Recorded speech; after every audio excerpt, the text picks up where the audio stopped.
Hi everyone, this is Group 1's video about South Asia. Doing introduction and key terms is Mariel De Plata and Sasha Carvajal. Doing current events is Joe Sweet.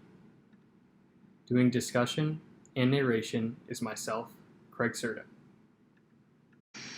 South Asia is located primarily in and around the Indian subcontinent, bounded by the Himalayan mountains to the north, the Indian Ocean to the south, and the Arabian Sea to its west. South Asia is the most populous region in the world, containing 1.9 billion people, a quarter of the world population. The majority of South Asia's inhabitants live in India, with a population of about 1.3 billion people, the most populous of any country on Earth.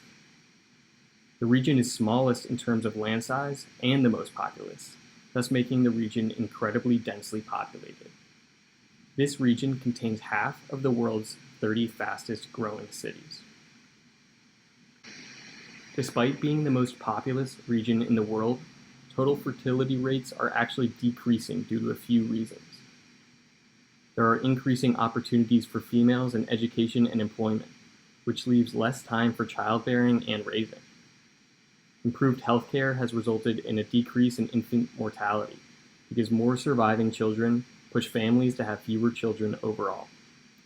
Finally, increasing levels of urbanization in the region push couples to have less children due to the costs associated with schooling them.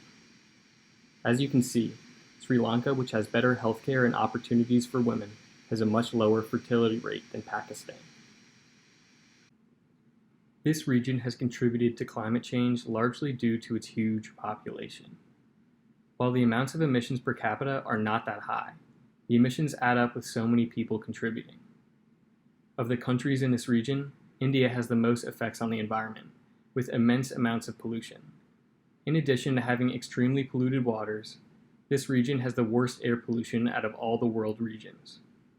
Out of the 10 cities with the most polluted air, 9 were located in South Asia, with India having 6 of these cities and Pakistan having 3. This air pollution is widely caused by the emitting of greenhouse gases.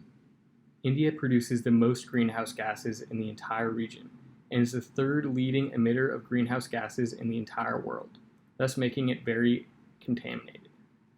This has a huge effect on climate change. Breaking down these emissions, the main greenhouse gases that are produced in this region are carbon dioxide and methane. Carbon dioxide is released through the production of electricity using coal, the burning of agricultural waste, as well as deforestation. The method of burning agricultural waste is extremely bad for weather patterns as well, due to the amount of gas and smoke that is released. Also known as the Asian brown cloud, this accumulation of smoke has influenced precipitation patterns due to its extremely large size, increasing intensities of monsoons in the northwest India and Pakistan, and reducing rainfall in central India. As for methane, this particular greenhouse gas is produced through the raising of cattle and the growing of rice, where paddies ferment due to the use of flooded fields. Our 3 key terms are global warming, smog, and climate. Global warming is the warming of Earth's climate as atmospheric levels of greenhouse gases increase.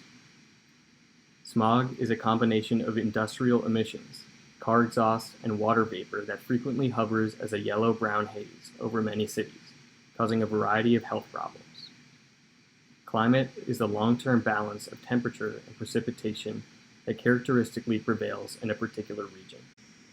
The article, South Asia Faces Increased Threat of Extreme Heat, Extreme Pollution, Study Shows, was published on April 21, 2020, authored by Texas A&M professor Leslie Lee.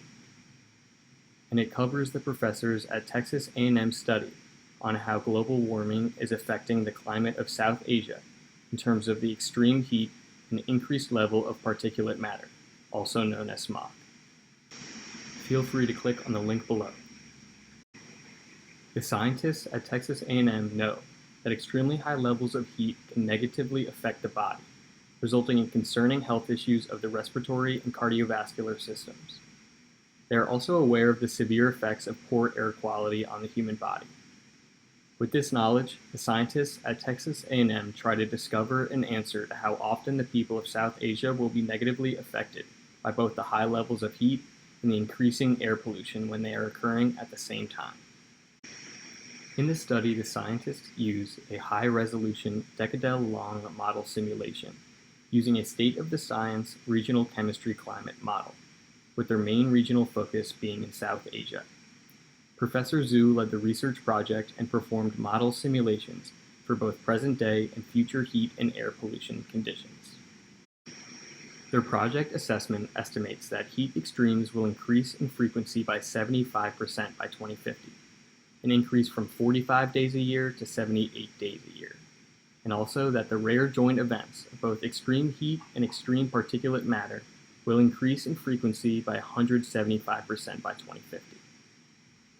This will ultimately result in increased numbers of people in South Asia suffering from health issues related to the effects of global warming on South Asia's climate, affecting its extreme heat and air pollution or smog.